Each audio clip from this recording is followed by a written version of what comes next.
వేసవి తాపం నుంచి సేద తీరేందుకు పర్యాటకులు సమ్మర్ డెస్టినేషన్ ఊటీకి పోటెత్తుతున్నారు. ప్రతి ఏటా వేసవి కాలంలో లక్షల సంఖ్యలో పర్యాటకులు ఊటీని సందర్శిస్తుంటారు. దీంతో వారిని ఆకట్టుకునేందుకు అధికారులు చర్యలు తీసుకుంటున్నారు. ప్రతి ఏటా అక్కడ జరిగే ఫ్లవర్ ఫెస్టివల్ అందరినీ ఆకట్టుకుంటుంది. అయితే ఈసారి కెన్నెల్ క్లబ్ ఆధ్వర్యంలో నిర్వహించిన డాగ్ షో ఆకట్టుకుంది.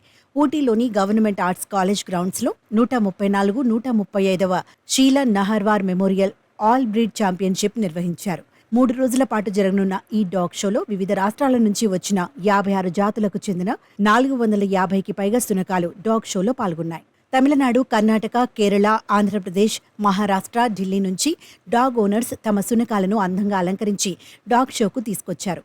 అరుదైన జాతులైన German shepherd, Belgian Malinois, Doberman, beagle, rottweiler వంటి కుక్కలు డాగ్ షోలో ప్రత్యేక ఆకర్షణగా నిలిచాయి. ఇక great Dane, Labrador, Siberian husky, Tibetan spaniel, chow chow వంటి అరుదైన శునకాలు సందడి చేశాయి. కెన్నెల్ క్లబ్ ఆధ్వర్యంలో ఏర్పాటు చేసిన డాగ్ షోలో జడ్జీలు వివిధ కేటగిరీల్లో వాటికి అవార్డులు అందజేశారు. శునకాల అలంకరణ, ఓనర్ చెప్పిన కమాండ్స్ ను అనుసరించడం వంటి పలు అంశాలు పరిగణలోకి తీసుకున్న జడ్జీలు ట్రోఫీతో పాటు సర్టిఫికెట్లు అందజేశారు. ఈ ఛాంపియన్షిప్ కు ఫిలిప్పీన్స్, తైవాన్, సింగపూర్ నుంచి వచ్చిన వాళ్లు జడ్జిలుగా వ్యవహరించారు.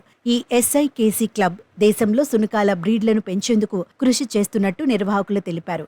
దేశంలోని వీధి కుక్కలకు ఈ సంస్థ ఆశ్రయం కల్పిస్తోంది.